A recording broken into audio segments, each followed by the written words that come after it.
Assalamualaikum dan salam sejahtera. Bersama saya Syazwani Hazizi dalam Buletin 7 dan berikut merupakan tumpuan utama berita malam ini. Bersediakah Malaysia untuk pil antivirus COVID-19? Inisiatif kerajaan untuk mengatasi masalah banjir dan peka terhadap keperluan mangsa ketika banjir. Laporan khas mengenai undi 18 lanskap politik di Malaysia.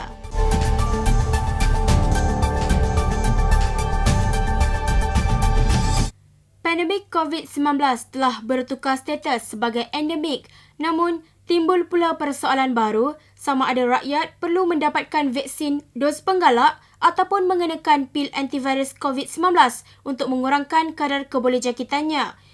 Baru-baru ini, Britain telah meluluskan penggunaan pil antivirus COVID-19 Pfizer untuk pesakit dewasa yang mempunyai jangkitan serta berisiko tinggi. Berdasarkan data daripada Agensi Pengawal Seliaan Produk Ubat dan Penjagaan Kesihatan MHRA Britain, pil Paxlovid dikatakan paling berkesan apabila diambil pada peringkat awal jangkitan COVID-19. Sarawak merupakan antara negeri di Malaysia yang memutuskan untuk membeli pil antivirus COVID-19 setelah ia diluluskan. Hasil tinjauan bersama orang awam mendapati mereka akan menerima pil antivirus COVID-19 sekiranya kesan sampingan tidak memudaratkan. Ini menunjukkan rakyat Malaysia bersedia menerima pil tersebut. Kalau nak bandingkan dua-dua ni, kita tak kisah sebenarnya. Yang penting tak sama. Pucuk masuk dalam badan, ni pun makan masuk dalam badan. Dua-dua lah tak prefer sebab dia kesan sampingan dia tu sakit. Tapi kalau macam nak pilih pil pun kena tengok juga kesan sampingan dia. Saya pilih pil sebabnya lebih mudah dan tidak menyakitkan, senang ditelan sahaja. Tahun berganti tahun, musim banjir di Malaysia tetap berlaku dan masih tiada jalan penyelesaiannya. Buat kali pertama, kawasan yang kian pesat membangun juga terjejas teruk akibat bencana banjir yang berlaku di sekitar Lembah Kelang baru-baru ini. Berat sama dipikul, ringan sama dijinjing. Itulah yang digambarkan oleh masyarakat di negara kita ketika menghadapi musim banjir baru-baru ini. Namun, kerajaan juga perlu mencari inisiatif sebagai langkah berjaga-jaga bagi memastikan rakyat sentiasa bersedia untuk menghadapi situasi banjir pada masa akan datang. Perlu macam membaik pulih sistem longkang ke untuk saluran air terus bergerak, dan kerajaan juga perlu membantu dari segi selamatkan orang. So kena standby awal lah untuk macam sediakan bot ke, sediakan tempat tinggal. Kat mana kena persediaan, walaupun tak berlaku banjir tapi kena sediakan tempat persediaan banjir lah. Maksudnya kalau sekiranya berlaku kita dah tahu nak pergi kat mana. Itulah sepatutnya yang kena buatlah kerajaan.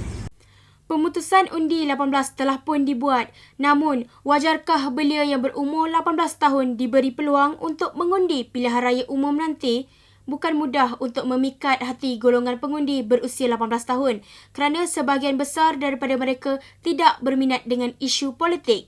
Ketua Puteri UMNO bahagian Pulai, Nur Akmal Muhammad berkata, cabaran utama adalah untuk membuka minda agar pengundi berusia 18 tahun mampu memahami secara jelas apa itu hak mengundi dalam membina negara. Katanya, ini kerana pengundi 18 tahun berkenaan kebanyakannya merupakan golongan remaja lepasan sekolah yang masih belum terdedah secara meluas mengenai konsep kenegaraan, politik dan mengundi. Melentur buluh biarlah dari rebungnya. Sebagai pemimpin akar umbi, penerangan dan pendedahan awal perlu diberikan secukupnya kepada pengundi pertama kali supaya mereka memahami serta mengetahui pentingnya setiap undi itu dalam pembentukan negara yang sejahtera. Susulan pendaftaran automatik pengundi 18 tahun telah pun ditetapkan bermula 1 Januari 2022 setelah Kabinet memutuskan tidak merayu keputusan Mahkamah Tinggi Sarawak. Jika tadi berita mengenai kewajaran belia berusia 18 tahun untuk mengundi PRU nanti, kini anda akan bersama wartawan di lapangan susulan dengan laporan khas mengenai undi 18 berkaitan lanskap politik di Malaysia. Kita bersama dengan wartawan pria bagi mengupas laporan dengan lebih lanjut. Menurut Perdana Menteri Datuk Seri Ismail Sabri Yaakob, undi 18 akan dilaksanakan pada tahun ini. Namun begitu, umum berpendapat bahawa pengundi 18 tahun adalah kurang sesuai.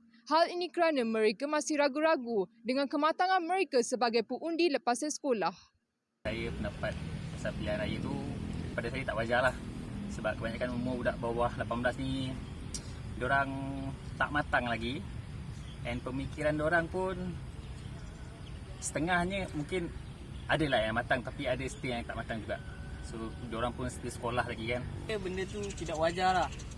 Dia macam mana, dia masih fikiran diorang belum terbuka lagi. Diorang kalau bila dah bekerja tu kan, baru diorang tahu dunia ni, dunia luar macam mana. Ia diakui penganalisa politik Dr. Jamai Haji Hamil.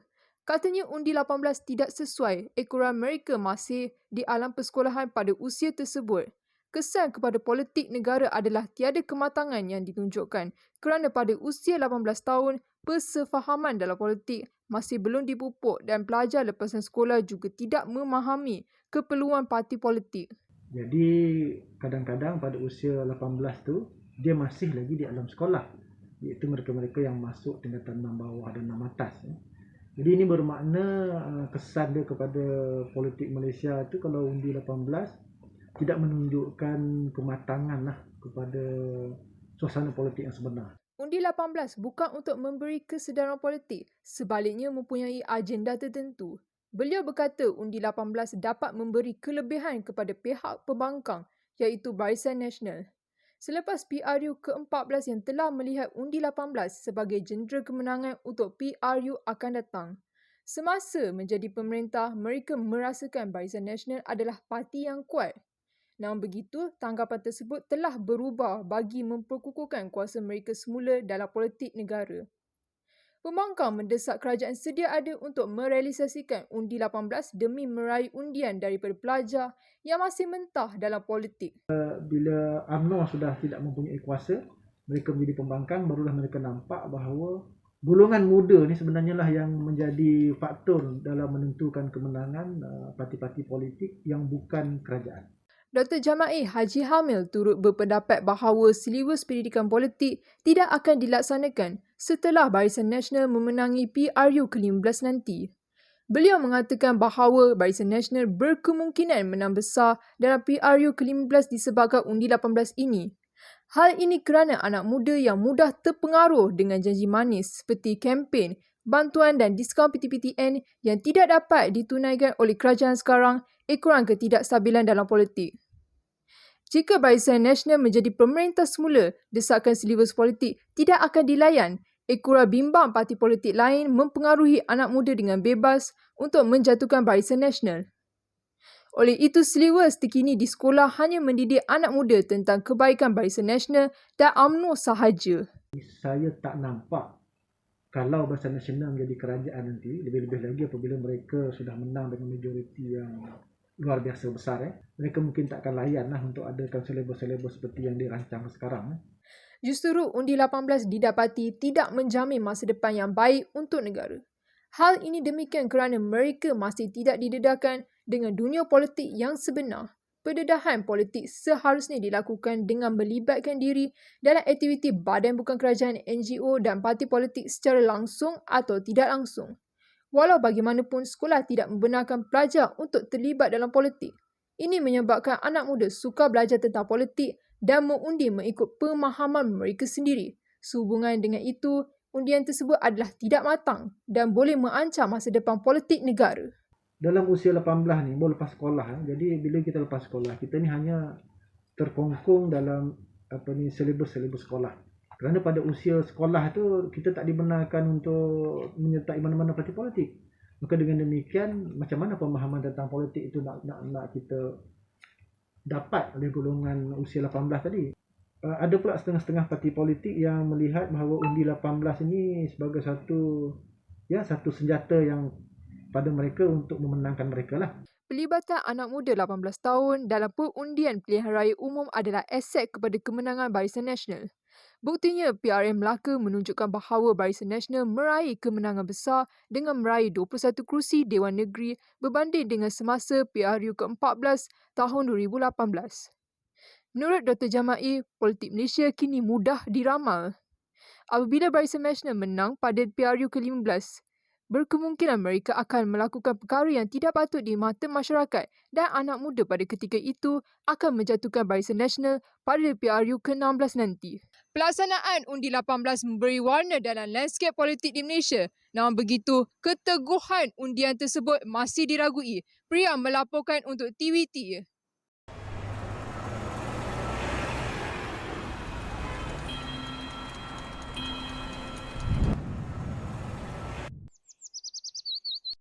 Salam sejahtera, anda bersama saya Chin Imei untuk kita ikuti perkembangan cuaca pada hari ini. Tinjauan keadaan cuaca pada hari ini menunjukkan keadaan cuaca cerah di semenanjung Malaysia, manakala cuaca hujan di Sabah dan juga Sarawak. Untuk butiran selanjutnya, kita ke paparan imej satelit di Asia Tenggara. Di semenanjung Malaysia, pada ketika ini, keadaan cuaca cerah di kebanyakan kawasan. Manakala keadaan cuaca agak mendung bagi kawasan bersisiran pantai di negeri Johor dan Selangor. Sementara itu, di Sabah dan Sarawak, cuaca diramalkan hujan di kebanyakan kawasan. Oleh itu, sediakan payung sebelum hujan agar sentiasa dalam keadaan sedia. Sekian sahaja informasi cuaca pada hari ini. Seperti biasa, maklumat dan juga cuaca terkini di rantau negara kita boleh didapati di platform Politik 7 bersama saya Chin Imei. Kembali ke pendas utama.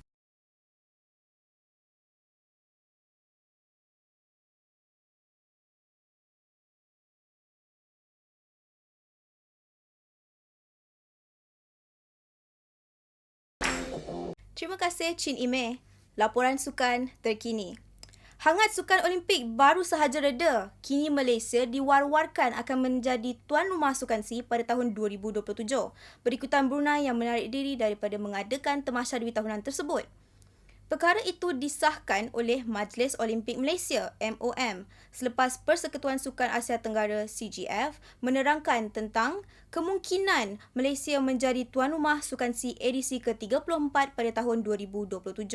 Presiden MOM Tan Sri Norza Zakaria menyatakan bahawa pihaknya akan menghantar surat untuk mengesahkan minat mereka kepada CGF berkenaan penganjuran Sukan SEA tersebut.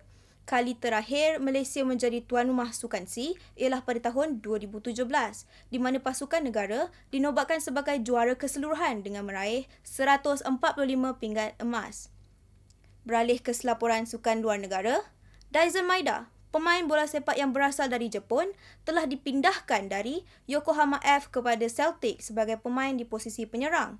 Baru sahaja dipindahkan ke pasukan yang baru, Maeda telah berjaya menempah nama apabila perlawanan Celtic di Scottish Premiership berjaya dimenangi dengan kemenangan 2-0 pada permainan pertama mereka di Glasgow.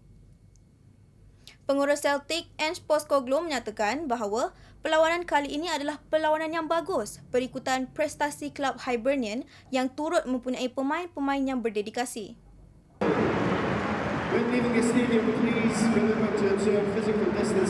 Sebelum kita akhiri berita malam ini, saya sajikan dengan video sambutan Thaipusam yang disambut meriah di Batu Cave. Sekian dulu paparan Buletin 7. Ikuti platform digital dan media sosial kami untuk perkembangan berita terkini. Saya Syazwani Hazizi. Assalamualaikum dan salam hormat.